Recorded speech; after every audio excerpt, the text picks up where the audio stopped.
Shalom saudara dalam Tuhan. Saudara, kali ini lawan debat Juma cukup cerdas dan pintar membuat Juma tidak berkutik. Bahkan Juma malu dengan ucapannya sendiri. Langsung kita live videonya. Setelahnya kita berkomentar di kolom komentar. Dan buat saudara yang terberkati dengan penjelasan apologet Kristen, langsung tekan tombol like yang ada di bawah dan juga share atau bagian video ini supaya menjadi berkat bagi banyak orang. Mari kita melihat videonya dan mari kita menekan tombol like. Jadi agama Batak. Tetapi karena Yesus katakan aku kebangkitan dan hidup, dan dia buktikan itu, maka saya percaya, saya jadi orang Kristen. Saya pikir itu dulu jawaban saya. Oke ya, thank you jawabannya, cuma nggak menjelaskan juga gitu. Dan ini menarik, kalau misalnya udah ketemu dengan maut Yesus ini, ngapain kabur? Ngapain kabur? Orang-orang lain menghadapi mautnya mereka, bahkan nggak nanggung dosa orang lain, mereka hadapi dengan gagah perkasa. Mereka tetap dalam maut itu gitu. Untuk apa? Untuk membayar dosa-dosanya.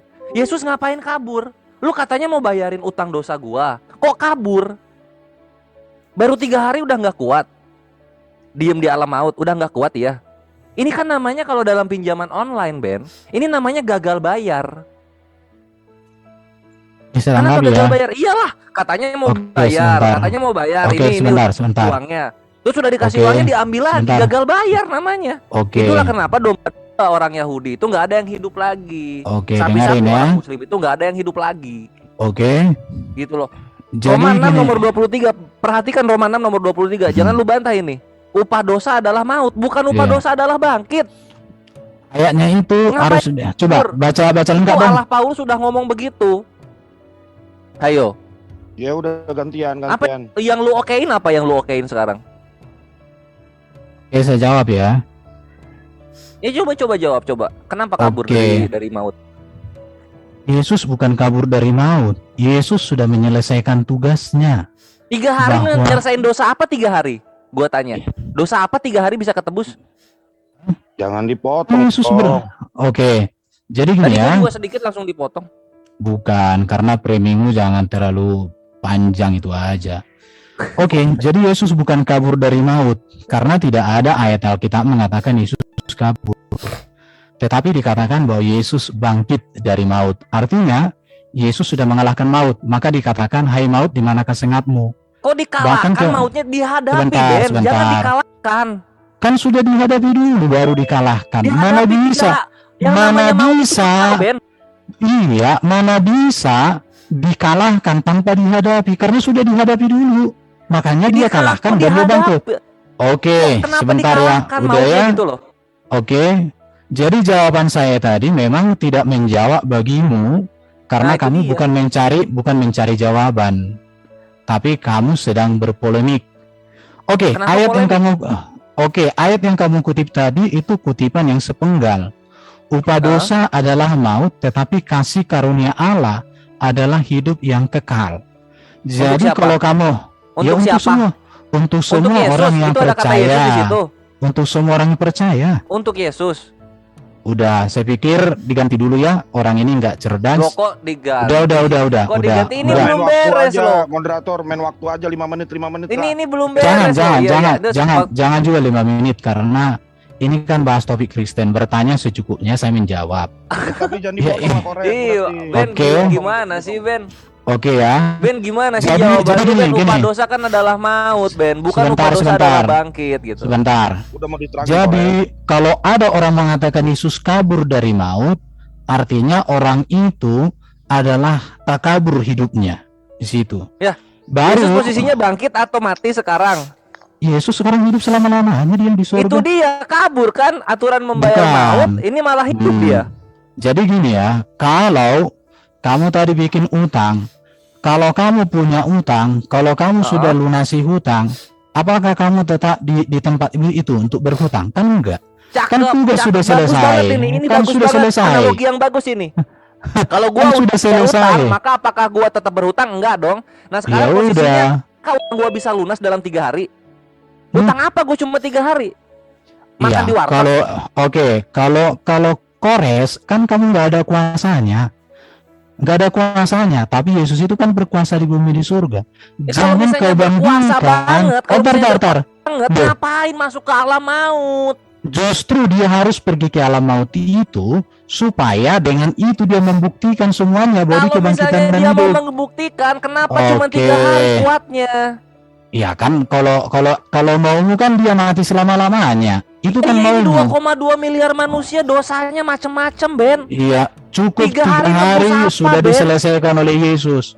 Sekarang Apa yang aku diselesaikan tanya 3 hari, sama Ben? kamu, apa yang dilakukan Ini oleh program nabimu mangkrak yang sudah namanya ini. mati sampai sekarang, yang dia sendiri tak bisa membangkitkan dirinya, apalagi Itu baru membangkitkan gagal kamu. menghadapi maut Itu dengan konsisten. namanya enggak 3 hari bisa. bangkit, takut banget sama Oke alam ya. maut.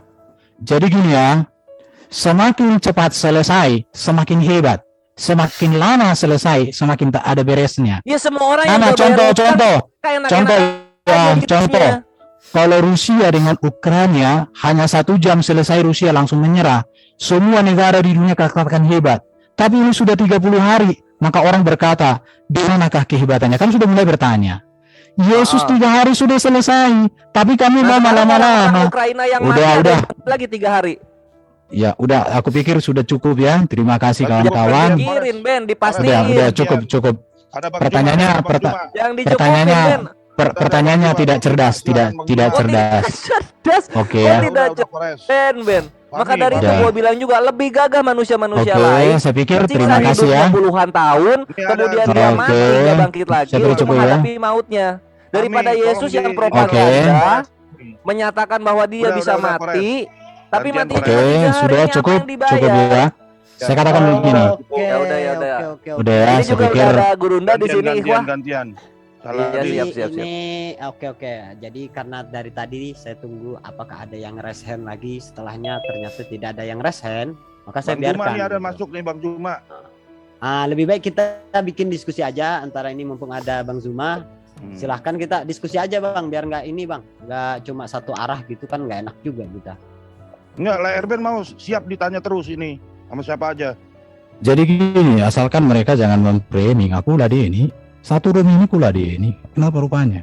Ampun, kok jangan Ya. di-frame semua pertanyaan, pasti ada Udah, Kores, Enggak framing. lah, Kores. Kalau kayak gitu caranya diskusi kan itu. Nanti kalau saya Kayak tanya gimana sih Quran juga pertanyaan dengan gak memframing tuh kayak gimana sih?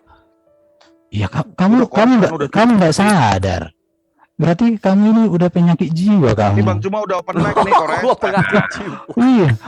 Udah Ya, penyakit terima jiwa kasih. kau kalau kayak Enggak, gitu. yang ada itu Masa gini nggak loh, yang sadar? ditanya baper gitu loh. Padahal mereka nantang untuk ditanya itu. Tadi kan saya No, tawarkan itu kan angkat tema, kok pada diem semua, giliran ditanya gitu. Ya, kalau makanya saya bilang angkat Iya, tema bener, aja. semua pertanyaan dibilang framing Ah. baper namanya itu, Ben. Ben. Angkat tema Bang aja, Juma angkat udah tema. Ini. Ya, tema ya. Yuk. Enggak, temanya Erben menjawab kekristenan menurut pandangan Islam. Itu temanya. Erben menjawab Menurut pandangan Ya. Islam. menurut pandangan Islam tentang kekristenan lah. Oh maksudnya. gitu, siap. Oke. Ya. Nah, Ya, sekarang lanjut, Ben, lanjut. berikutnya Ben. Enggak lah, udah Kores gantian dong ini. Udah open mic. Atau gini biar Jauh, enak, jauh. biar terlihat ini karena kan di sini banyak juga yang lain dalam artian biar nggak satu arah gitu. Jadi nggak terlihat dalam artian kita dibiblosi di sini gitu loh. Jadi baiknya 2 arah aja gitu, kita diskusi aja gitu. Enggak apa-apa juga Mas Saladin Bang. Enggak apa-apa. Si La Erben memang siap kok menjawab. Itu Bang Zuma Ya. udah open mic tadi. Silakan Bang aja Zuma. mereka berdua. Oke, baik. Assalamualaikum warahmatullahi wabarakatuh. Terima kasih Adinda Kores. Waalaikumsalam, Gurunda kami, Waalaikumsalam Panglima yang kami wabarakatuh. cintai. Saya boleh duduk di kursinya, Dek? Tafadol Gurunda, waktu dan Silakan, tempat silakan. dan kursi sudah Baik. kami persiapkan. Terima kasih, Saudara Erben.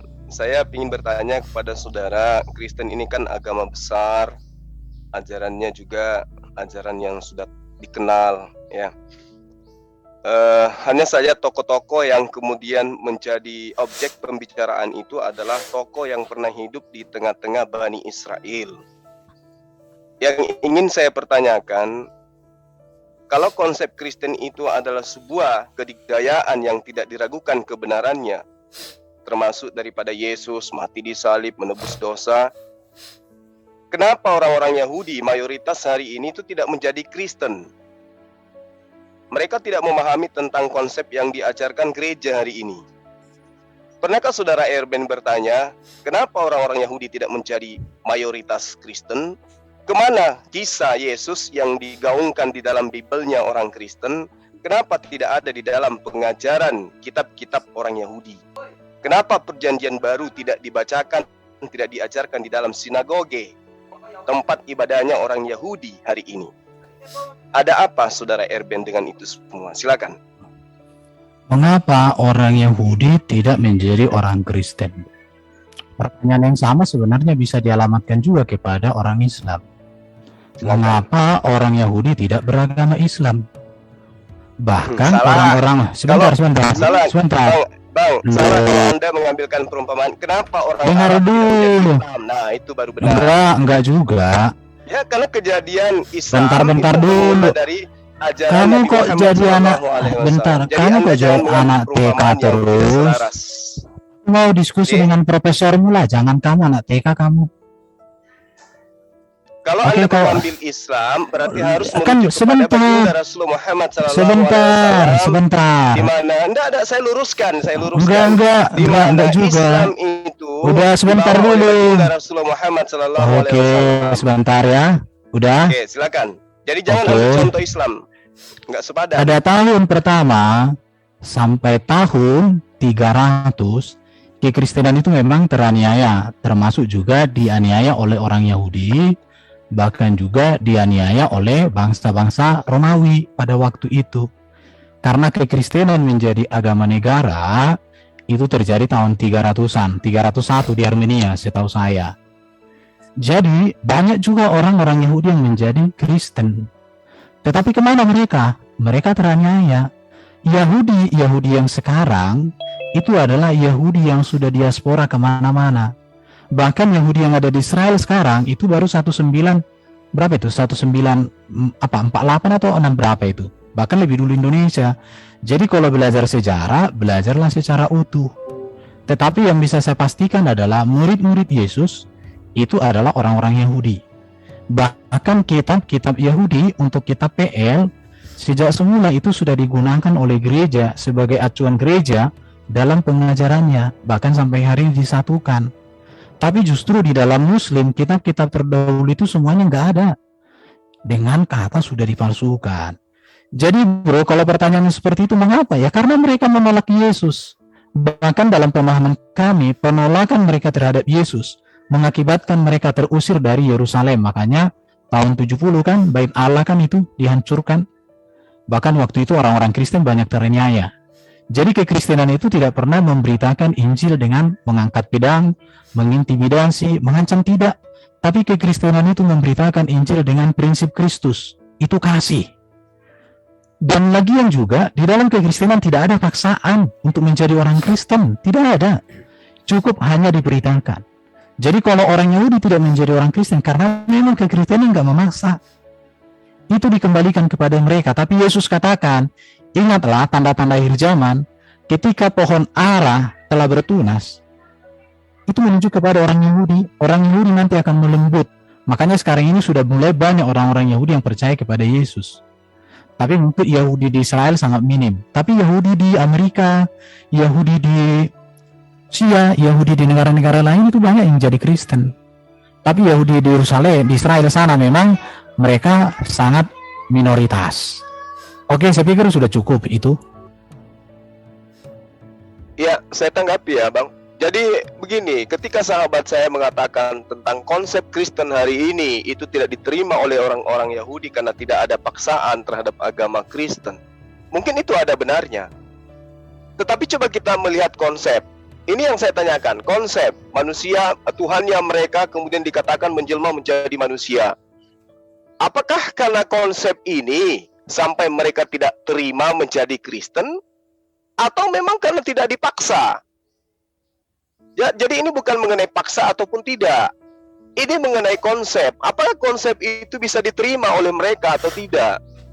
Misalnya, bagaimana kemudian dikatakan Hasem, Tuhan mereka dilahirkan oleh manusia, yang kemudian diembel-embeli itu adalah firman. Nah, saya melihat sampai hari ini itu melirik pun tidak. praktisi Yudaisme melirik pun tidak terhadap konsep Kristen hari ini. Nah, habis itu bisa juga dilihat daripada surah-surah Paulus.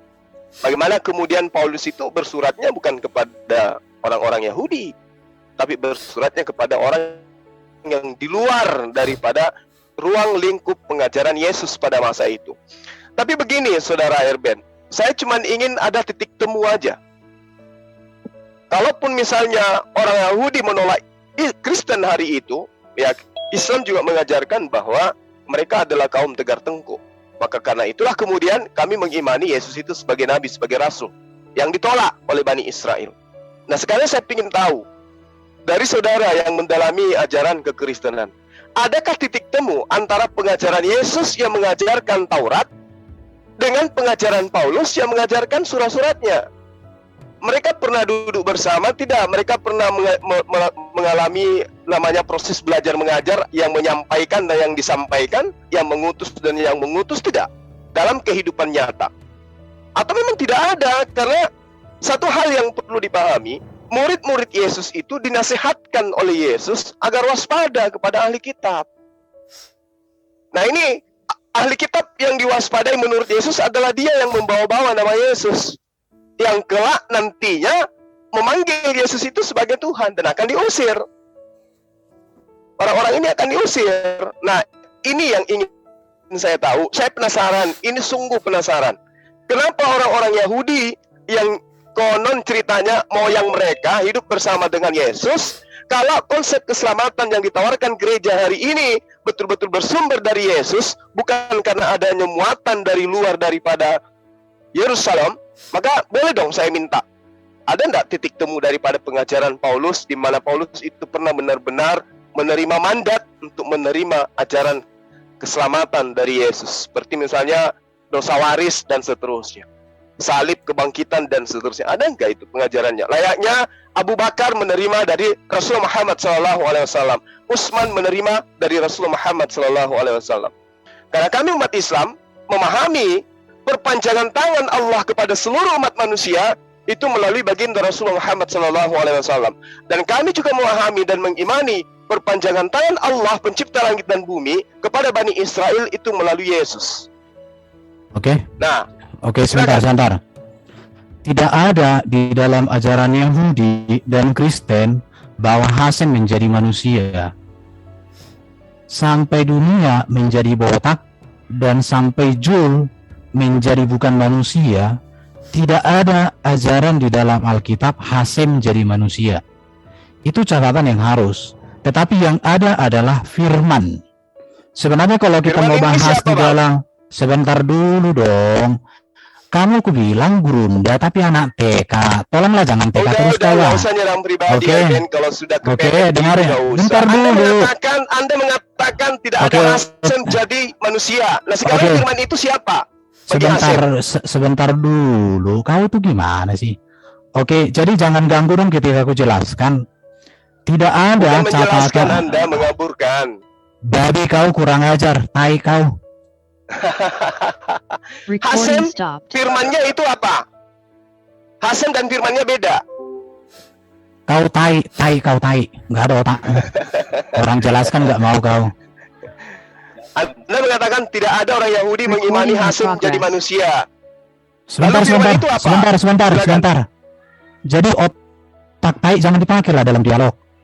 Aku kan udah dengarkan. Hasem itu Bukan. siapa dan firman Kau itu tenang siapa? dulu. Katanya itu satu hakikat. Otakmu otak manusia atau otak pantat? Sudah. Pakai waktu jauh. Sebentar. Anda nyerang pribadi terus, Erben. Bukan, Kalau kamu Anda itu sudah- aku Kalau bentar ajaran aku Anda juga itu tidak masuk akal, ya tinggalkan. sebentar. Menjadi ateis aja, Bang. Yang nggak masuk akal itu Daripada kalau Anda sepepet Muhammad kayak gini, dilahirkan gitu. 4 tahun setelah bapaknya mati, itu yang nggak masuk akal. Kamu itu jangan gitulah. Ya sabarlah. Sekarang saya bicara firman, saya kan bicara firman sama kamu. Firman Ya, itu coba Anda sebentar. bedakan antara Hasem dengan Saya firman. Silakan. sebentar, saya selesaikan dulu nanti kau tanggapi, ya. Ya. Jadi kamu jangan bikin jengkel orang. Udah Bang, jangan nyerang pribadi, Oke. Bang. Kalau udah kepepet nggak usah nyerang pribadi. Santai, relax. Oke, santai. Tidak ada di dalam catatan Alkitab, teologi Yahudi dan Kristen, Hasem menjadi manusia, nggak ada. Itu catatan ya. Mengapa orang Yahudi menolak Yesus? Karena konsep Yahudi tentang Mesias sangat berbeda dengan konsep kehadiran Yesus sebagai Mesias. Mengapa Yahudi memiliki konsep yang berbeda tentang Mesias? Karena bagi orang Yahudi itu, Mesias mereka anggap akan datang sebagai seorang raja yang mendirikan kerajaan yang berkuasa yang penuh dengan kemenangan. Mengapa orang Yahudi demikian? Karena mereka gagal di dalam memahami kitab suci. Contoh Yesaya 53 yang berbicara tentang Mesias yang menderita sebagai penebus yang menyelamatkan. Jadi kegagalan mereka dalam memahami kitab mereka mengakibatkan mereka menolak Yesus. Itu yang menyebabkan sampai hari ini orang Yahudi tidak ada yang berani membahas Yesaya 53 tentang Mesias yang menderita. Di sini titik tolaknya. Kalau orang Yahudi sudah menerima yang namanya Yesaya 53 sebagai Mesias yang menderita, maka mereka menjadi Kristen.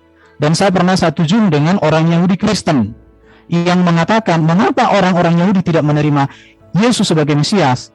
Karena Yesaya 53 mereka menolak, dan bahkan mereka tidak berani membaca dalam pertemuan-pertemuan ibadah mereka. Itu yang pertama. Yang berikut berbicara tentang Taurat yang diajarkan oleh Yesus dengan Taurat yang diajarkan oleh Paulus sama. Yesus melakukan hukum Taurat secara sempurna. Paulus juga melakukan hukum Taurat secara sempurna. Sama-sama melakukan. Bahkan Paulus itu menjadi teroris dalam agama saking dia melakukan hukum Taurat. Tetapi itu salah. Kenapa? Karena dia menjadi seorang penganiaya, kemudian dia bertobat. Saya tidak menemukan bahwa ada ajaran Paulus yang bertolak belakang dengan ajaran Yesus. Kecuali kalau orang itu gagal memahami yang namanya ajaran Yesus dengan ajaran Paulus, kegagalan. Tetapi orang-orang yang mengatakan bahwa Paulus itu tidak sejalan dengan ajaran Yesus karena mereka membaca kitab suci seperti membaca kitab bobo, atau orang itu kurang asupan gizi dalam berpikir. Oke, sekarang saya katakan firman menjadi manusia. Firman itu logos, ilmu, pikiran, pengetahuan Allah. Pikiran Allah, pengetahuan Allah, ilmu Allah, ya tentu di dalam diri Allah. Sesuatu yang ada di dalam diri Allah adalah Allah. Sama seperti saya. Pikiran saya adalah saya. Pikiran saya keluarkan dalam bentuk kata-kata yang keluar ini. Tetapi Allah Maha Kuasa, maka dia bisa menurunkan firman-Nya menjadi manusia tanpa dia kehilangan, tanpa dia kekurangan firman. Masalahnya di Muslim adalah firman itu sekarang kalian pastikan. Firman itu apakah di dalam diri Allah atau di luar diri Allah? Firman itu apakah ciptaan atau pencipta? Firman itu apakah sesuatu benda atau sesuatu hanya kata-kata? Apakah firman hanya kata-kata? Bagaimana kata-kata itu ada dari mana ada? Itu yang harus kalian pikirkan. Tetapi teman-teman saya yang ahli sunnah wal jamaah mengatakan bahwa firman itu bukan ciptaan, berarti pencipta. Oke, jadi begitu kalau diskusi, jadi orang dewasa. Seperti guru udah betul, jangan anak TK. Udah itu aja dulu. Oke, makasih. Jadi Anda tidak sedikit pun tidak menyentuh apa yang saya pertanyakan terkait dengan benang merah antara pengajaran Yesus dan juga Paulus. Apakah mereka bertemu secara fakta yang bisa dibuktikan, sedangkan Paulus mengaku dipilih sejak dari kandungan ibunya. Lalu kemudian ketika saudara mengatakan Paulus itu tidak bercacat di dalam melaksanakan hukum Taurat, faktanya dia menganiaya, dia menzalimi, dia membunuh, bahkan kemudian dia melarang orang bersunat. Anda mengatakan tidak bercacat. Itu satu poin. Kemudian ketika sahabat saya mengatakan bahwa bukti daripada orang-orang Yahudi itu tidak mau memahami tentang Mesias yang adalah Yesus, mereka tidak mau membahas Yesaya 53 kata Anda. Mohon maaf saya harus katakan, tidak ada setitik pun di dalam pemahaman mereka, dalam teori ataupun praktek keagamaan orang Yahudi yang kemudian disinyalir indikasinya Tuhannya akan nuzul menjadi manusia. Kalau Anda ingin lebih jauh memahami tentang Yesaya 53, silakan Anda baca Yesaya 9. Jadi kisah yang diceritakan di dalam kitabnya Bani Israel yang sudah terjadi masa lampau, Anda jadikan sebagai nubuatan. Ini kerjaan Paulus. Ini kerjaan Paulus. Makanya aku Oke, bilang ya. tadi, tunggu, sabar. Ini bertanya atau apa ini? Ya enggak, saya enggak bertanya, saya hanya menemukan bahwa Anda itu tidak bisa kemudian menguraikan titik terang antara Yesus dan Paulus. Sebentar, Anda hanya- gini. Sebentar. Di mana Paulus melarang orang Yahudi bersunat? Boleh tunjukkan? Galatia 5. Oke, Galatia 5 itu disebutkan apa?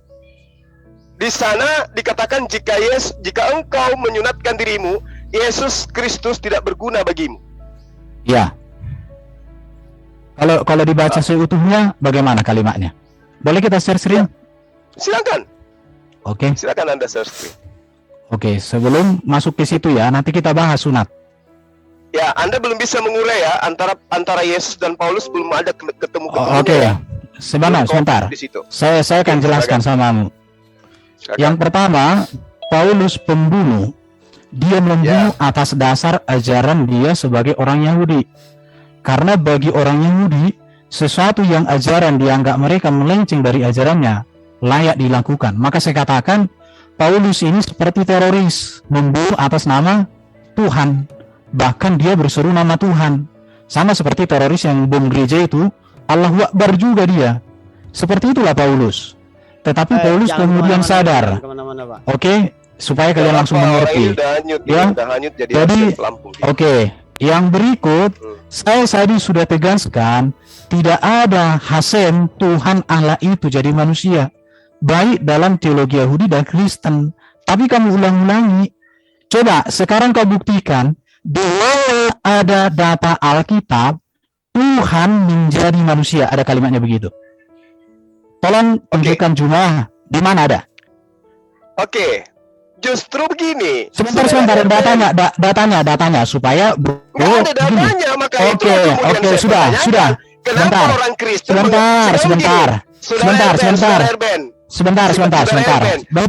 Bentar dulu. Kemudian orang Sebentar Kristen dulu, memahami sebentar. ketika Yesus Oh, mengatakan sebentar. aku dan Bapa adalah satu. Coba. Sebentar. Aku dan Bapa Sebentar. adalah satu. Oke, Apa yang Anda pahami nanti. di situ? Nanti saya bisa jelaskan itu. Sebentar.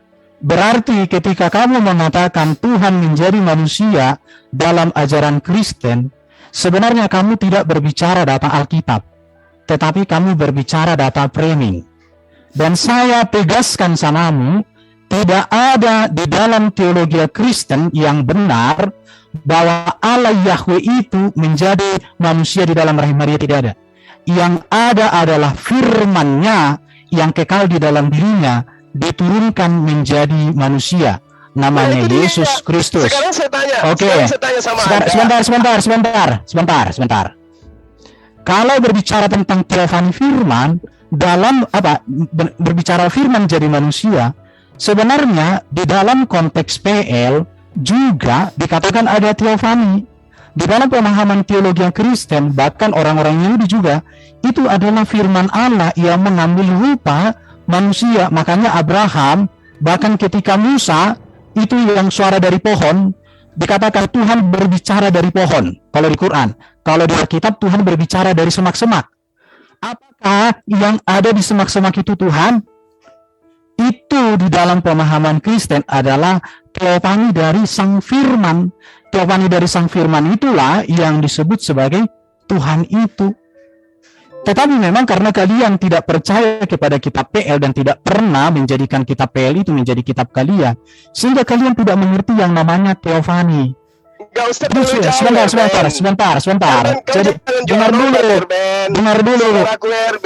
Saya jualan obat karena aku tahu kalian semua sakit. Kalian semua sakit jiwa. Jadi saya harus jual obat sama kalian. Saya sudah mengatakan sama Sudah, Anda, ya, orang Yahudi sebentar. hari ini tidak pernlah menganggap Yesus itu siapa-siapa buat mereka. Catat Loh, itu. Lalu dengarkan kemudian ya. kamu ngais-ngais Sebentar. mereka. Sebentar Oke? dulu. Itu Sebentar satu hal dulu. yang harusnya membuat Anda malu. Sebentar. Lalu kemudian Anda mengatakan Sebentar. Anda baca Yohanes Sebentar 1, dulu. 1, Saudara Erben. Sebentar. Pada mulanya ada Dengar firman dulu. itu bersama-sama Ya, dengan Allah dan sebentar firman itu ya. adalah Allah. Firman itu Sebentar. adalah Allah. Lalu yang menjadi manusia Oke. siapa? Firman. berarti yang menjadi Allah adalah, yang menjadi Yesus adalah Allah. Tidak begitu cara berpikir Kristen. Itu data. Sebentar. Bisa nggak saya jelaskan? Bisa nggak saya jelaskan? Kitab kalian. Bisa nggak saya jelaskan? Lalu Oke. kemudian ketika ditanya, mana buktinya Oke, Yesus bisa itu nggak saya adalah Allah? jelaskan? Mana buktinya Bisakah Yesus itu saya pernah mengaku jelaskan? sebagai Tuhan, sebagai Bapa? Apa jawab kalian? Oke. Yohanes 10 nomor 30, aku dan Bapa adalah satu. Berarti yang menjelma menjadi manusia siapa? Bapa. Tidak ada Lalu apa seperti yang ingin itu. kau jualkan? Oke, Sekarang Anda saya uraikan dulu, aku dan Bapa adalah satu itu maksudnya apa? saya harus jawab semua apa yang kamu ocehkan. Nggak ada yang kamu Sebentar, jawab. sebentar. Kamu hanya petantang, Sebentar mengaburkan dong. semua pertanyaan saya. Bukan, saya tidak ada mengaburkan. Sekarang Kamu kan sakit. kalau Anda Sebentar, tidak sebentar. Gini. Sebentar. Biar teratur Bang Erben. Biar gini, ada semacam timbal balik lah ya kan. Mungkin kita kasih kesempatan dulu Bang Zuma untuk mempertanyakan, dan Bang Erben Gini aja. nanti jawabannya Bertanya mungkin- gini, jangan sampai bro pertanyaan itu lebih panjang daripada jawaban.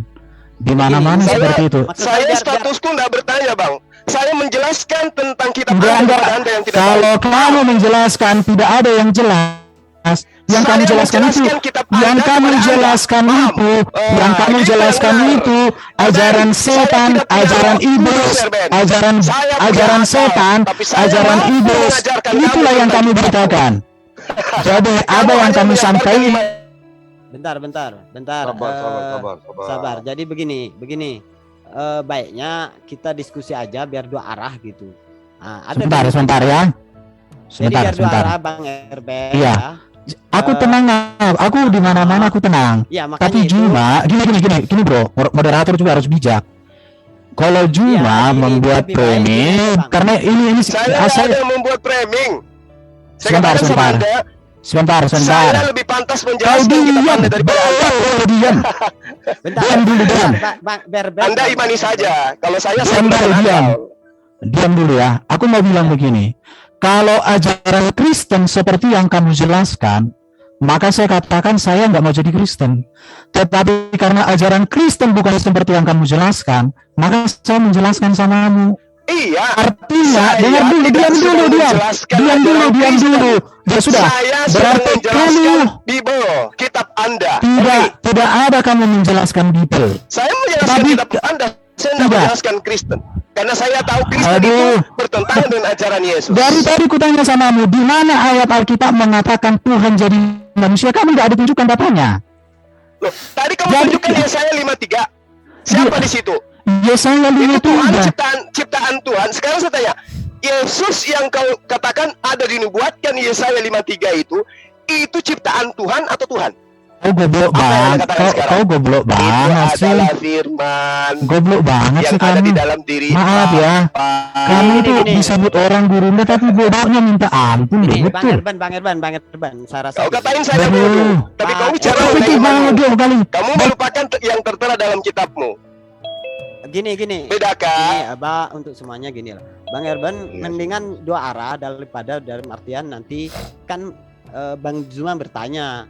Nah, Bang Erben menjawab. Nah, jawabannya itu mungkin kan kurang memuaskan Bang Zuma. Nah, lebih baik kita diskusi aja biar dua arah Bro, sehingga ada Saladin, saling karena lah saling Erben tuh membantah gitu. kalau Baiknya sama begini, nggak Bang. mau, bro. Moderator, baiknya Sebentar, begini. sebentar. Baiknya begini. Sebentar, Erben sebentar. bertanya kepada saya Bro tentang Saladin. Bible. Itu lebih Bro bagus. Saladin.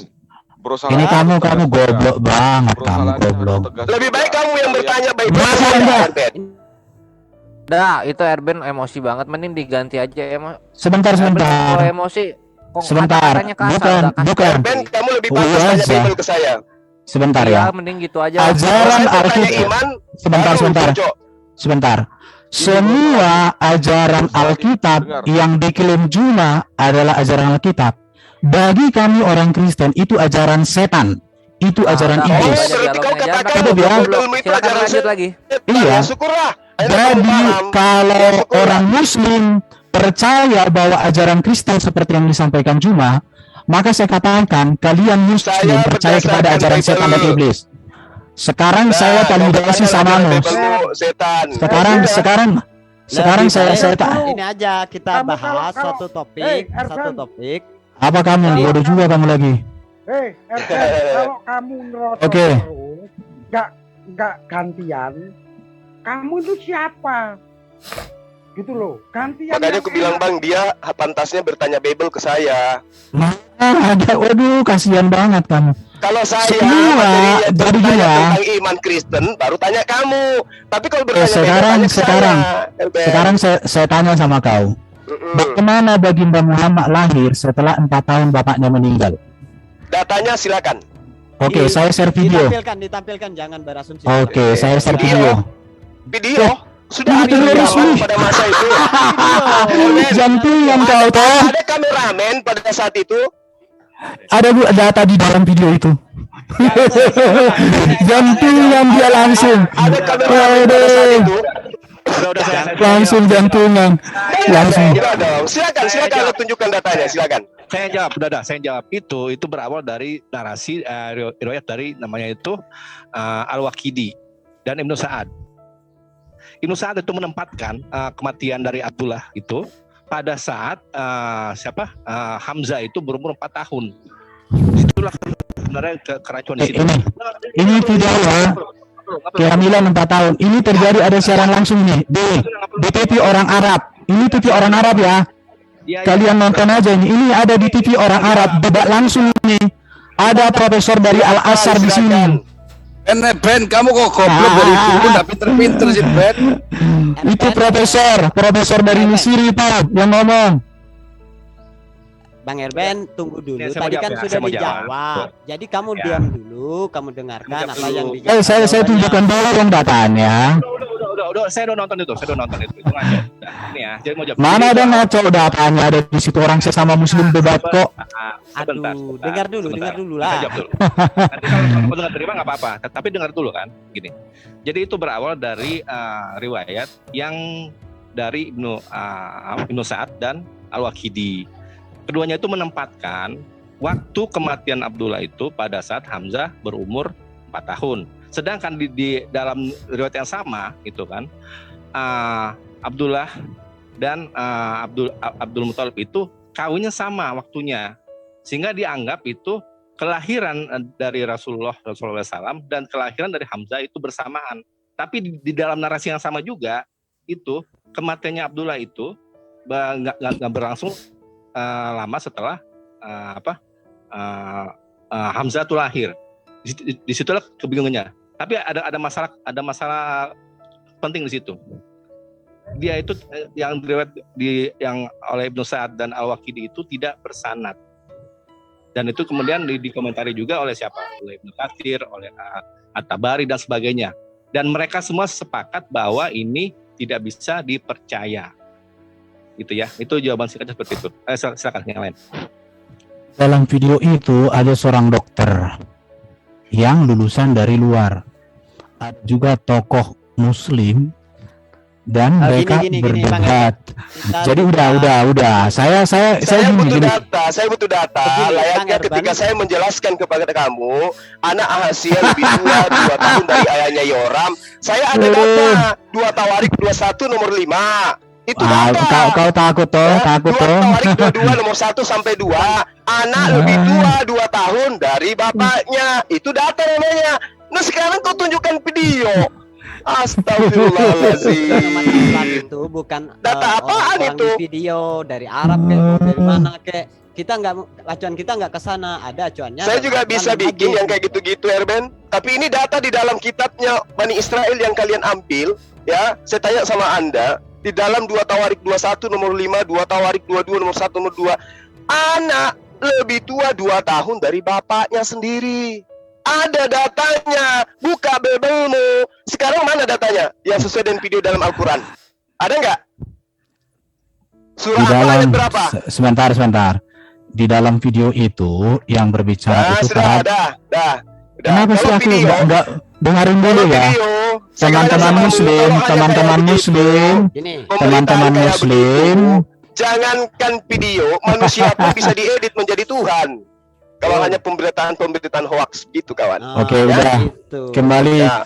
Jadi gini ya, supaya Juma ini hanya ngerocos aja ya kau. Jadi saya gini, kalau kamu tertawa itu menunjukkan bahwa kamu itu Yesus kawin menurut berbara-tering. Ayo, Pak Diku dipakai boleh enggak? Kalau kamu Sebentar. Oke, Kalau lanjut kawan, yang tadi. Kalau Kebenaran Kristen ditinjau dari mana Sebentar. asal usulnya itu tadi, kembali ke sana. Apakah Yesus Oke, sama dengan Paulus itu pernah duduk bersama? Belum kita temukan loh dari tadi. data Alkitab tidak ada memang memberikan waktu Yesus masih di dunia bahwa Paulus itu duduk bersama dengan Yesus, tidak ada data. Tetapi kalau Paulus dipanggil oleh Yesus dengan cara yang ajaib, itu dinyatakan. Siapa Dan yang Paulus nyatakan? dikatakan di dalam Kisah Para Rasul, tulisan Lukas. Siapa penulisnya kita para rasul? Lukas, Dari murid mana dari Lukas tahu? ya, Lukas itu kan tahu pelayanan bersama Paulus dan para rasul itu jelas. Ya, tahu dari Dan mana? Tahu dari mana? sebentar dulu ya. Jadi Lukas ini kan seorang dokter, dia mendampingi Paulus dalam pelayanan, dia juga mendampingi para. Oh, wakilnya Paulus Bentar ternyata. dulu, aku kan lagi jelasin. Kalau kamu Lanjut. ya, jadi bagi kami orang Kristen, apa yang dituliskan Lukas itu kebenaran. Kenapa? Karena dia adalah terlibat dalam atau orang yang sangat dekat dengan peristiwa. Jadi bukan ditulis setelah ratusan tahun atau bukan katanya, tapi apa yang dilihat faktanya.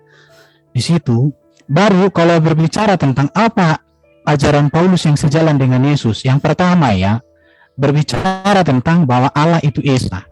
Surat-surat Paulus sangat banyak menegaskan tentang keesaan Allah. Itu yang pertama. Yang kedua, sama-sama menekankan tentang ajaran kasih. Kasih kepada Tuhan dan kasih kepada sesama. Yang berikut tentang perkawinan itu monogami loh. Ajaran Yesus, ajaran Paulus tentang perkawinan itu monogami. Bahkan tidak boleh perceraian. Itu jelas. Baru ajaran Paulus dengan ajaran Yesus sejalan dalam hal apa? Contoh, tidak membenarkan namanya peperangan angkat pedang untuk memberitakan Injil. Etika dan moral yang diajarkan Yesus itu disampaikan, diteruskan oleh Paulus. Kalau kamu persoalkan masalah sunat, di dalam ajaran Injil tentang sunat yang dibicarakan Yesus, tidak ada dikatakan bahwa orang non-Yahudi harus disunat. Jadi gini, orang Muslim seringkali gagal memahami sunat. Kenapa? Karena di Quran sendiri tidak ada ajaran sunat itu seperti apa. Bahkan kata sunat tidak ada. Menurut saya, Juma terlalu berani berbicara sunat kepada orang Kristen karena di Quran sendiri tidak ada kata sunat. Itu yang harus kamu tahu. Di dalam Kejadian 22:17 itu sunat itu adalah untuk Abraham dan keturunannya serta hamba-hambanya atau orang-orang yang dibelinya. Kami orang Kristen bukan hamba Abraham, maka kami tidak wajib disunat. Tetapi kalau orang Yahudi, dengar dulu. Ya, Tetapi orang Yahudi dimanapun itu mereka disunat, dan mereka itu disunat bukan pakai kampak, bukan disunat pada usia tapi usia 8 hari. Poinnya bang, poinnya Adalah ajaran Paulus sejalan dengan ajaran Yesus. Oke, baik. Tetapi kalau kami mengatakan tidak sejalan karena kamu tidak pernah itu memahami ajaran Paulus. Bentar, Bang Erben, di mute dulu Bang Erben. Jadi kita berganti ke Bang Zuma, termasuk tadi Bang Zuma tentang masalah bahwa sunat adalah tidak ditemukan dalam Al-Quran, padahal kan ada milah Ibrahim di sana. Silakan Bang Zuma. Jadi gini, sahabat saya bukannya mengecilkan apa yang Anda paparkan. Tapi lagi-lagi ya, Anda tidak bisa membuktikan pengajaran Yesus itu bahwa Paulus ini, pendiri Kristen ini, itu pernah semeja, sebangku, sekelas dengan Yesus. Kalau kemudian Anda mengatakan Lukas, tapi apa buktinya? Hanya katanya, tidak bisa kayak begitu. Untuk membenarkan sebuah ajaran harus terbukti dengan akurat. Kalau Anda ingin mencari titik kebenarannya. Kalau Anda mengatakan sama-sama, bukan hanya kesamaan aja yang menjadi patokan untuk menyatakan sesuatu ajaran itu benar atau tidak. Masalahnya di sini adalah Yesus itu sebagai sumber. Dan Yesus berpesan kepada muridnya agar tidak ke bangsa lain. Nah, coba lihat. Ketika Anda mengatakan ajaran Anda adalah ajaran kasih, tidak ada perintah di dalam pengajaran Yesus tentang kekerasan. Anda lupa Matius 10 nomor 34, Lukas 12 nomor 51, Lukas 12:49, Lukas 19:27. Itu aja dulu. Akan tetapi semua seteruku ini yang tidak suka aku menjadi rajanya, bawalah mereka kemari dan bunuhlah mereka di depan mataku. Sekiranya Yesus berhasil menjadikan Yerusalem itu semuanya menjadi muridnya, ini yang terjadi, bro. Sayangnya muridnya cuma 11, 12, itu pun satu berkhianat.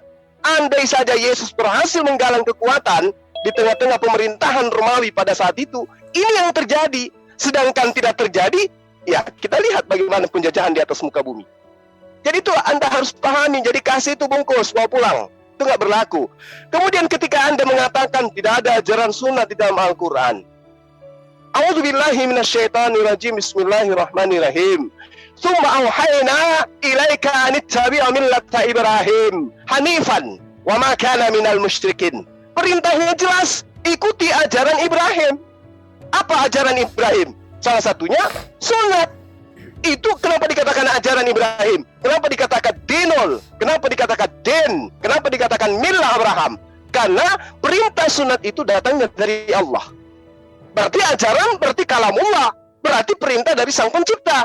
Nah, perintah dari Sang Pencipta kepada Abraham inilah diperintahkan kepada baginda Rasul Muhammad SAW untuk mengikutinya. Apa ajarannya? Sunat. Jadi poinnya sunat. Itu. Ketika dikatakan oleh Yesus, aku mengenal muridku, muridku mengikuti aku dan mendengarkan aku. Yang mengikuti Yesus sunat, yang muridnya harus sunat. Yang tidak sunat, murid palsu. Hanya di mulut mengatakan murid, tapi pada kenyataannya pembangkang. Lalu kemudian ketika Anda mengatakan Paulus itu adalah pengikut, dia dipilih, dia pernah didatangi secara ajaib. Kawan, Paulus mengaku dipilih dari sejak lahir. Murid-muridnya, ya, itu tidak pernah mengaku dipilih dari sejak dalam kandungan. Paulus mengaku dari sejak kandungan dipilih. Tapi kenapa pengajarannya, seluk-beluk kelakuannya, perilakunya, kesehariannya tidak pernah bersama dengan Sang Mesias, layaknya Harun dengan Musa?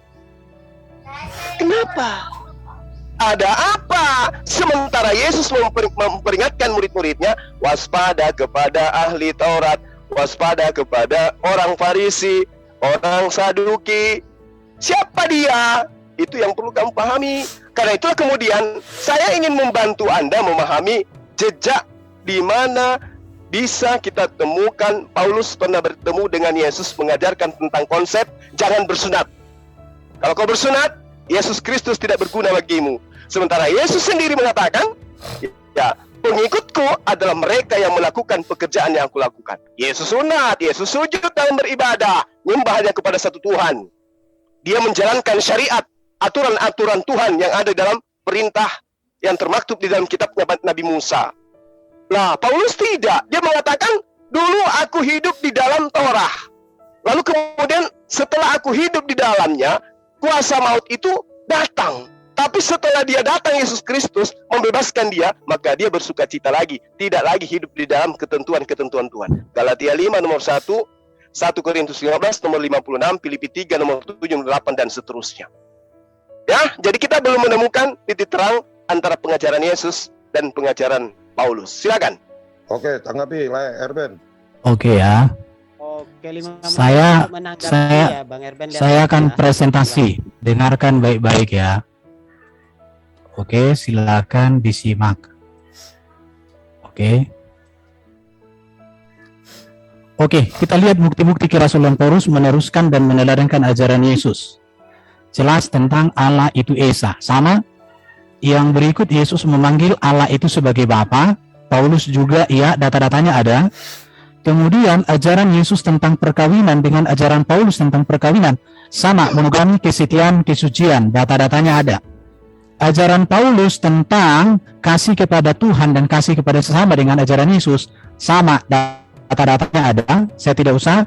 Ajaran Yesus tentang keselamatan di dalam diri Yesus dengan ajaran Paulus keselamatan di dalam Yesus jelas. Adanya tentang keselamatan yang pasti jelas. Ajaran Yesus tentang memerintahkan para murid untuk memberitakan Injil dengan Paulus sama. Ajaran Yesus tentang kerajaan surga dengan ajaran Paulus kerajaan surga benar, tidak ada seksual dengan bidadari. Jelas ya. Ajaran Yesus bahwa seorang utusan Yesus dalam memberitakan Injil diperlengkapi untuk mengadakan kuasa dengan Paulus sejalan. ajaran Yesus itu berpusat pada topik kerajaan Allah. Paulus juga demikian. Ya, kita lihat ajaran Yesus mengatakan bahwa Bapa telah menyerahkan kuasa kepada Yesus sebagai hakim yang adil dari zaman. Jangan kenapa misalkan Paulus itu ya. Sekarang saya tunjukkan lagi secara cepat karena ini waktunya terbatas. Saya tunjukkan lagi sama kalian ini ya. Kita lihat apa? Kalau bicara sunat di dalam Quran tidak ada kata sunat. Mila Ibrahim itu tidak jelas apa itu mila Ibrahim. Saya juga bisa katakan mila Ibrahim kurban. Tapi kurban yang bagaimana? Sunat dalam kitab ajaran Paulus itu tidak menentang sunat. Tetapi bagi Paulus sunat itu memang tidak menyelamatkan. Sunat itu adalah tanda perjanjian bagi orang Israel. Maka sunat itu tidak perlu kepada orang-orang di luar Israel. Yesus disunat. Betul. Yohanes Pembaptis disunat. Mengapa Yesus disunat? Karena Yesus orang Yahudi. Yesus terhadap sunat hanya ini dikatakan oleh Yesus. Sunat tidak berasal dari Musa, tetapi dari moyang kita. Cawan dan pinggang kamu bersihkan. Jadi intinya di dalam Yesus itu bukan hukum sunat yang menyelamatkan. Karena hukum sunat itu tidak berbicara keselamatan. Itu berbicara tentang perjanjian Abraham dengan Allah, bahwa Abraham dan keturunannya menjadi berkat bagi bangsa-bangsa. Tapi bagi orang Muslim apa arti sunat? Yang penting potong ujung burung. Itu doang, gak ada artinya yang lain. Coba boleh ada makna sunat itu di dalam kitab kalian? Gak ada. Rasul Paulus terhadap sunat, Roh Kudus itu diberikan bukan kepada orang yang bukan karena disunat atau tidak. Orang yang tidak bersunat tetapi melakukan Torah sama dengan orang yang disunat. Jadi bagi orang Yahudi sunat itu wajib, tapi bagi orang di luar Yahudi sunat itu tidak diwajibkan. Tapi boleh iya, boleh tidak. Itu yang jelas. Ini semua ada tanda-tanya, saya tidak bacakan karena waktunya. Ini Paulus terhadap sunat, perhatikan ini ya. Yang disebut sunat bukanlah sunat yang dilangsungkan secara lahiriah. Gak ada gunanya burung itu disunat kalau hatinya busuk, gak ada. Tetapi kalau orang seperti saya yang bukan Yahudi, ketika saya percaya kepada Yesus saya selamat, gak perlu disunat. Tapi kalau saya mau disunat boleh, karena sunat itu tanda perjanjian untuk Israel saja itu. Tapi kalian karena gak punya hukum sunat itu, kalian gak ngerti apa-apa. Coba kalian baca itu hukum sunat itu di zaman Abraham. Itu bagi Abraham dan keturunannya serta orang yang sudah dibeli mereka tinggal di rumahnya. Saya bukan budak Abraham. Kalian juga bukan budak Abraham, tapi kenapa kalian disunat? Urusan kalian lah itu. Orang Yahudi bersunat tetapi tidak percaya kepada Yesus tidak selamat. Ini dia. Lihat ini ya. Jadi intinya di sini Galatia 3:13 itu, tetapi aku sekali-kali tidak bermegah selain dari salib Kristus. Intinya orang Yahudi disunat yes, tapi orang Yahudi tidak disunat juga yes. Tapi intinya adalah percaya Yesus. Mau disunat burung itu sampai habis dengan telurnya, tapi kalau nggak percaya Yesus sebagai Tuhan Juru Selamatnya, sebagai kuriosnya, Tuhan kurios, maka nggak ada guna. Itu harus kalian lihat ini semua. Intinya di sini keselamatan tidak datang melakukan hukum Taurat, melainkan oleh kasih karunia Tuhan melalui Kristus. Ya, jadi itu bro. Kalau mau bicara sunat, dilengkapi dulu kitabnya supaya bisa imbangin saya dalam diskusi. Kalau bicara sunat, apa itu nilai Ibrahim? Gak ada. Injil yang kuberitakan bukan Injil manusia ini Paulus. Bahwa Paulus menerima dari Yesus. Aku menerimanya oleh penyataan Yesus Kristus. Ini ada datanya nih. Kisah 9. Semua ada. Perhatikan Paulus dikatakan. Berkenan menyatakan anaknya di dalam aku. Supaya aku memberitakan dia. Di antara bangsa-bangsa bukan Yahudi. Aku tidak pergi ke Yerusalem untuk mendapatkan mereka yang telah menjadi rasul. Sebelum aku. Paulus lihat ini. Aku terima dari Tuhan Yesus.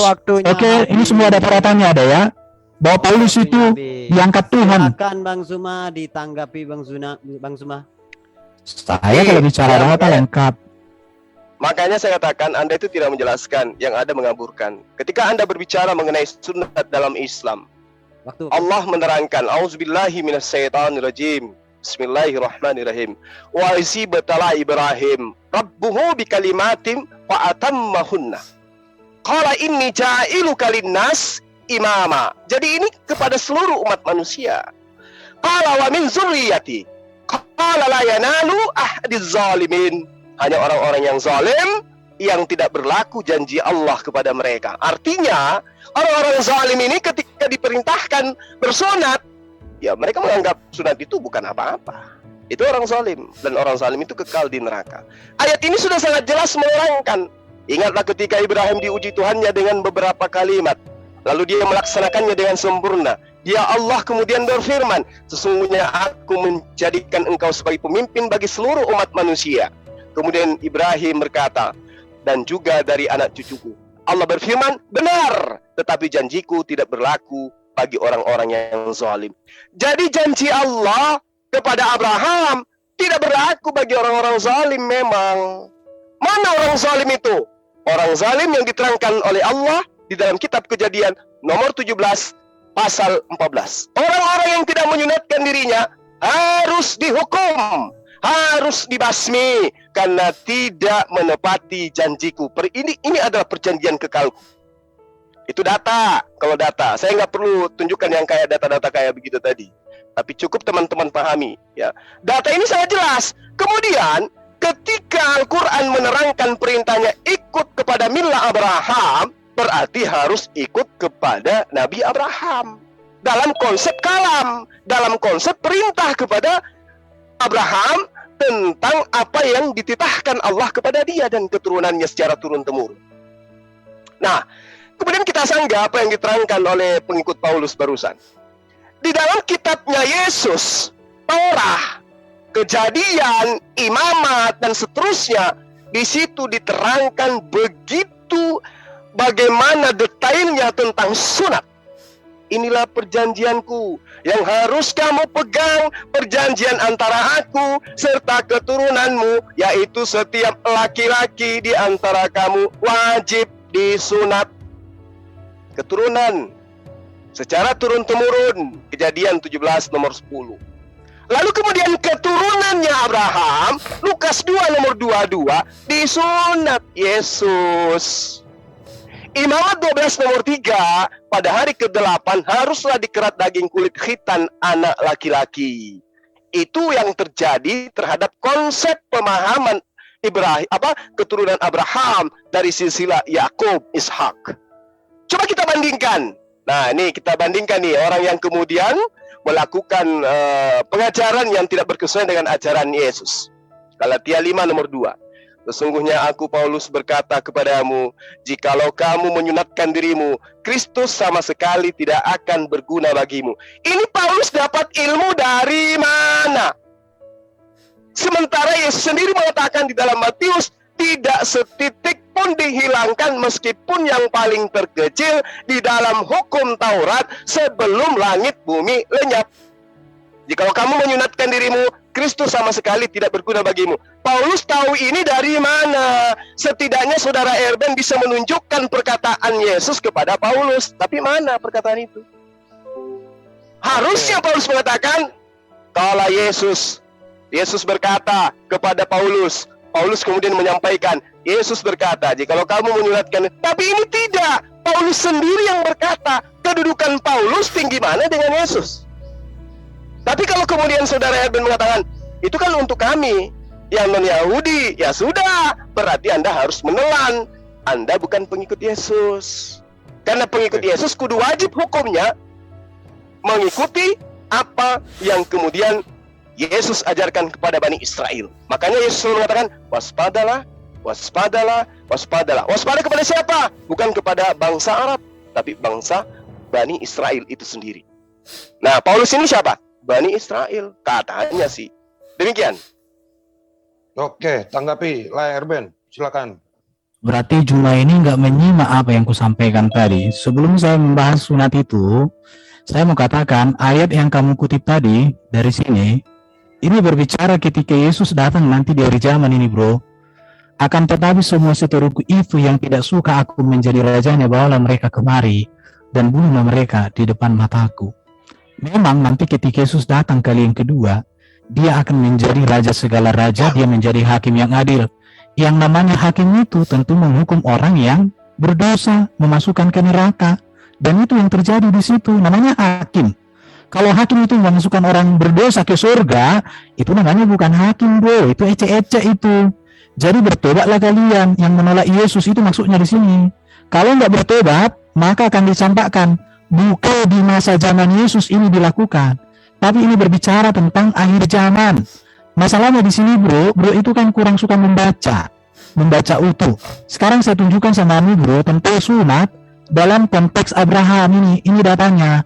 Jadi kalau kamu percaya dengan kitab yang kamu sebutkan tadi itu, kamu baca baik-baik, baca pakai mata, bukan pakai mata kaki.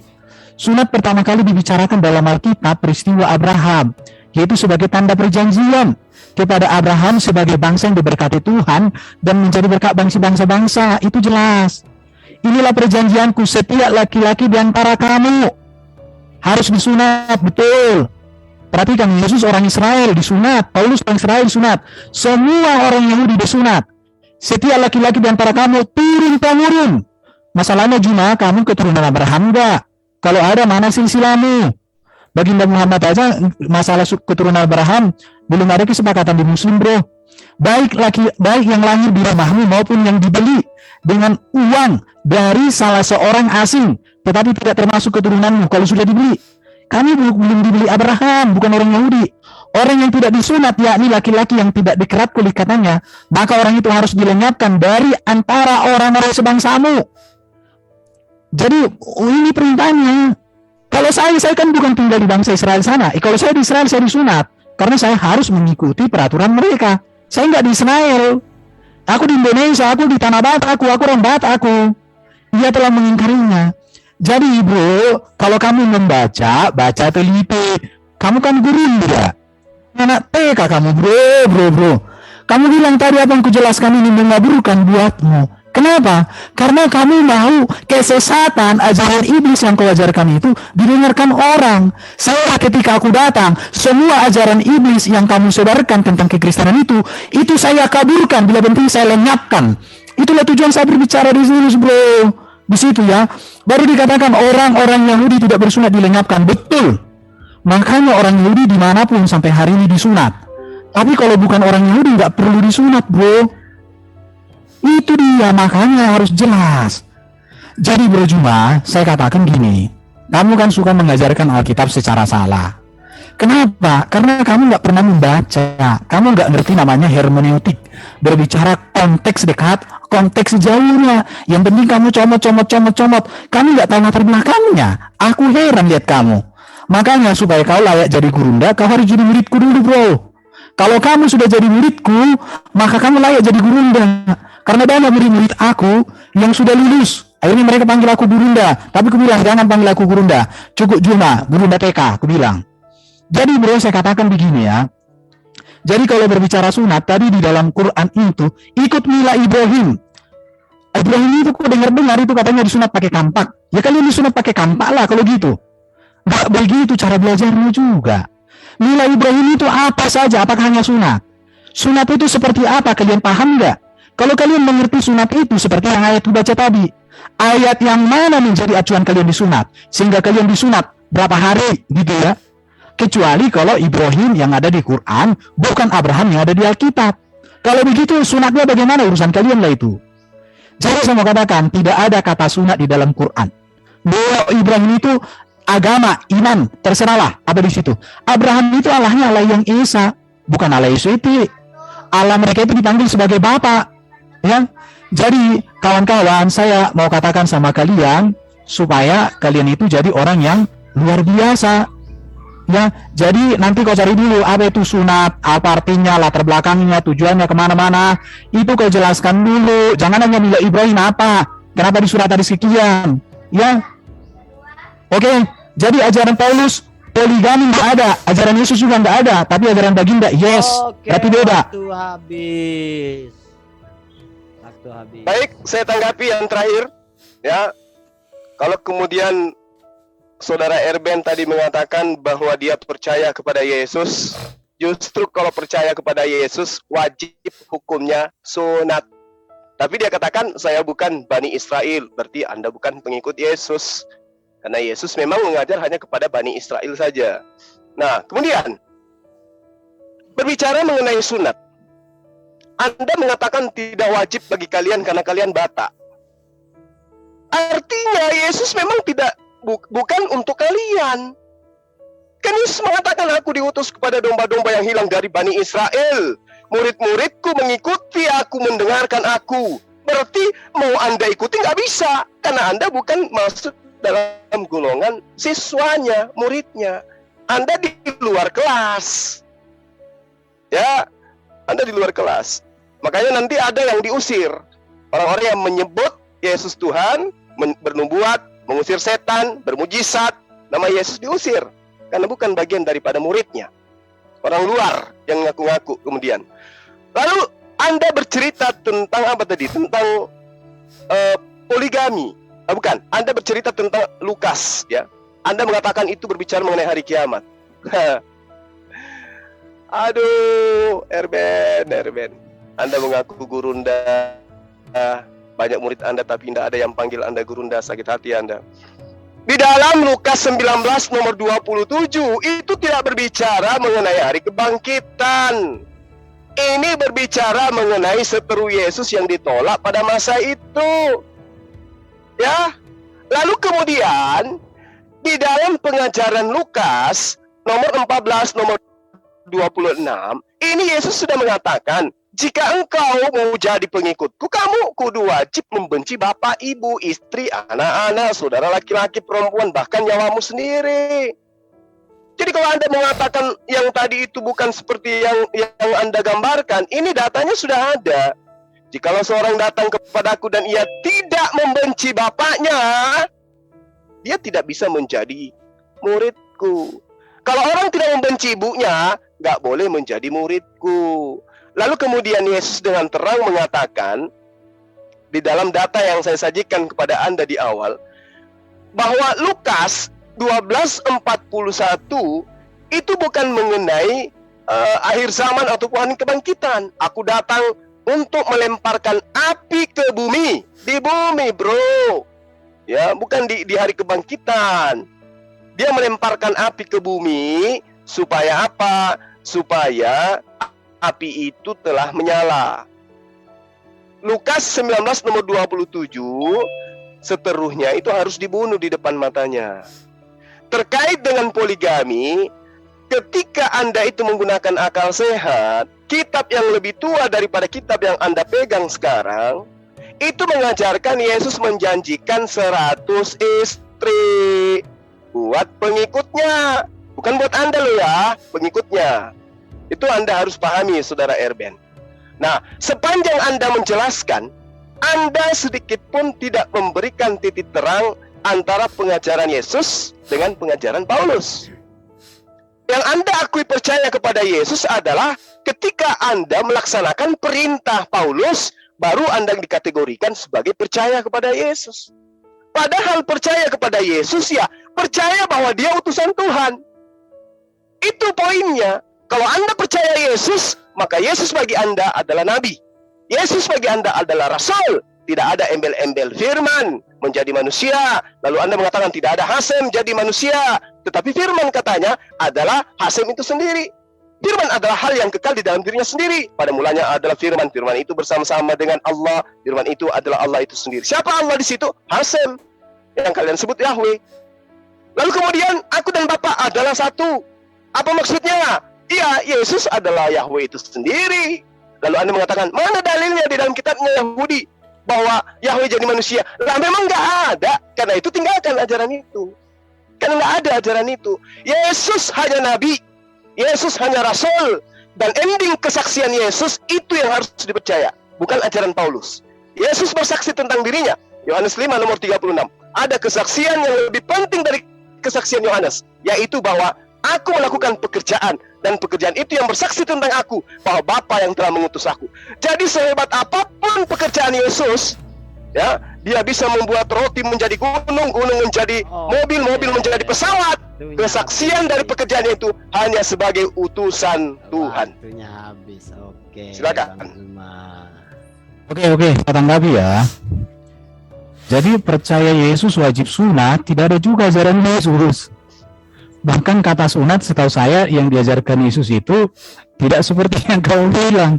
Makanya saya bilang, kamu baca apa bro? Ya, tapi yang diajarkan Yesus itu orang yang percaya padanya itu wajib dibaptis. Saya dibaptis bro, bukan disunat. Kalau orang Yahudi nggak usah diomongin, mereka udah disunat bro cuma. Makanya bro kalau baca itu jangan baca kayak komik, kayak apa? Baca kayak kitab bobo, jangan. Baru kau bilang Yesus hanya untuk Bani Israel.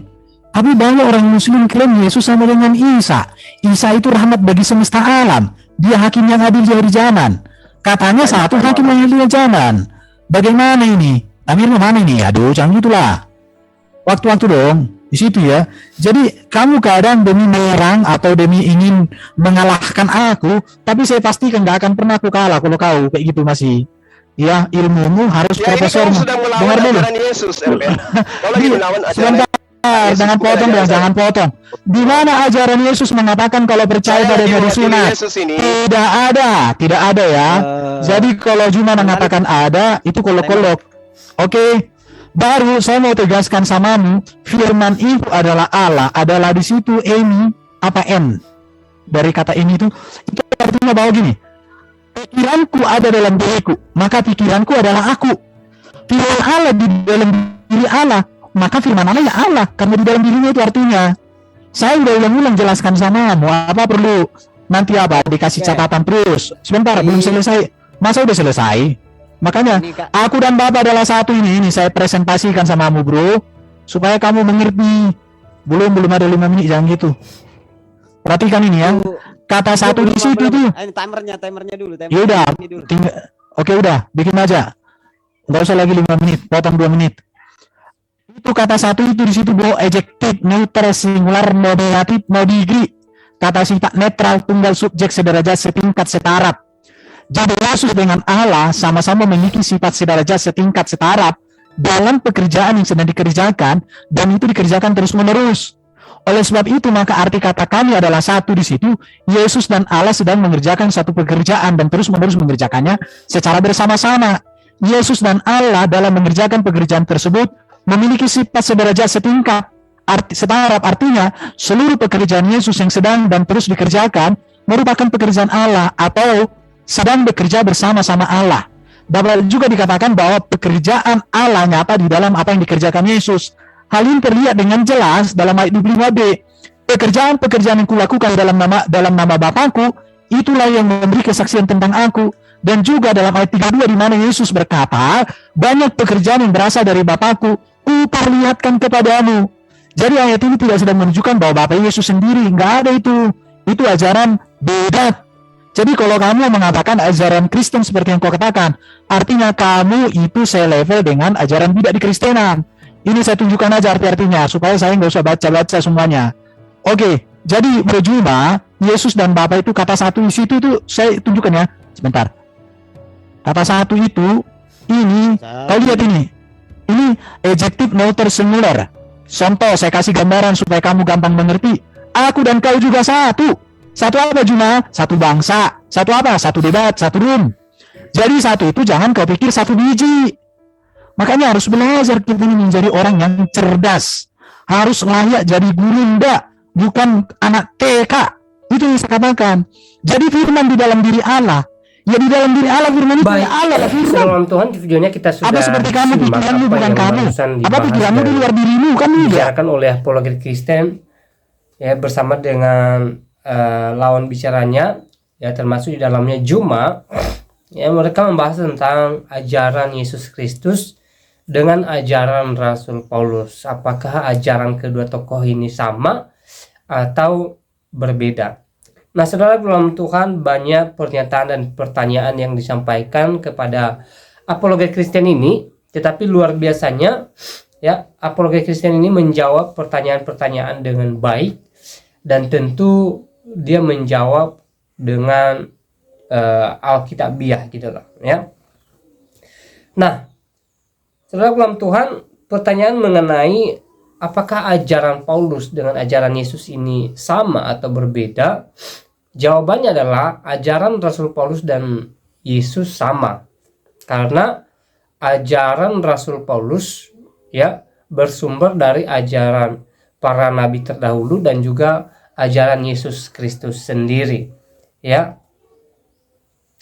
Saudara dalam Tuhan, kalau kita menelaah Alkitab, maka di sana kita bisa menemukan ya bagaimana ajaran Rasul Paulus ini sesuai dengan ajaran Yesus Kristus yang utama ya. Misalnya pengajaran tentang hukum Taurat ya, hukum-hukum Musa dan hukum-hukum perjanjian lama itu sesuai dengan pengajaran Yesus Kristus, ya. Dan Rasul Paulus juga mengajarkan hukum kasih sebagaimana diajarkan oleh Yesus Kristus, ya, mengasihi Tuhan dan mengasihi sesama. Selain itu, Rasul Paulus juga mengajarkan bahwa Yesus Kristus adalah Tuhan dan juru selamat bagi orang yang percaya kepadanya, ya. Itu yang diajarkan oleh Rasul Paulus, ya. Dan ini sesuai dengan pernyataan diri Yesus, yang mana Yesus sendiri adalah Sang Firman atau Allah yang datang dari sorga, yang kemudian mengambil rupa manusia dan sama seperti manusia untuk memberikan keselamatan kekal bagi orang yang percaya kepadanya.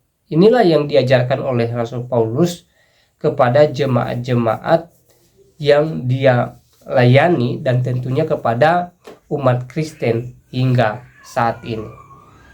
Jadi sekali lagi, pengajaran Paulus tidak berbeda dengan pengajaran Yesus Kristus. Itu sama, saudara dalam Tuhan, ya. Hanya saja Juma tidak mengerti ajaran Alkitab. Juma tidak mengerti bagaimana memahami Alkitab dengan benar, bagaimana menafsirkan Alkitab dengan benar. Ya, dia memang membahas Alkitab, bahkan mengutip beberapa ayat Alkitab untuk mendukung argumentasinya dia. Tetapi sebenarnya, ya, argumentasi daripada Juma ini tentang isi daripada Alkitab selalu saja ngawur dan tidak sesuai, ya. Pembahasannya selalu bertolak belakang dengan apa yang dipesankan oleh Alkitab itu sendiri, ya. Alkitab mengajarkan bahwa Yesus adalah Tuhan. Juma mengatakan Yesus bukan Tuhan. Jadi sudah sangat bertolak belakang gitulah, ya.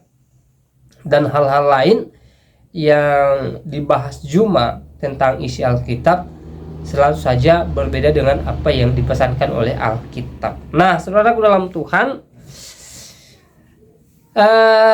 selebihnya seperti apa tanggapan saudara, silahkan tulis di kolom komentar. Tuliskan komentar yang baik, yang positif, terutama komentar yang memuji memuliakan nama Tuhan, dan komentar yang memberkati kita sekalian, ya. Dan jangan lupa tekan tombol like yang ada di bawah, juga share atau bagikan video ini supaya menjadi berkat bagi banyak orang. Sekiranya melalui video ini banyak jiwa-jiwa yang terberkati, banyak jiwa-jiwa yang menjadi percaya Yesus sebagai Tuhan dan juru selamat dalam kehidupan mereka, ya. Dan saya selalu berpesan buat kita, semoga kita tetap dalam lindungan Tuhan, semoga kita tetap semangat menjalani hari kita, semoga kita tetap semangat mengejar apa yang menjadi impian kita. Dan satu hal yang lebih penting, tetap mengandalkan Tuhan, tetap berserah kepada Tuhan, dan yakin bahwa pertolongan Tuhan, berkat-berkat Tuhan melimpah bagi kita di waktunya Tuhan. Yang terpenting adalah hidup kita yang senantiasa berserah kepada Tuhan. Nah, saudara dalam Tuhan, ya, kiranya damai sejahtera daripada Tuhan Yesus Kristus melimpah bagi kita semua, dan Tuhan Yesus memberkati kita semua. Shalom.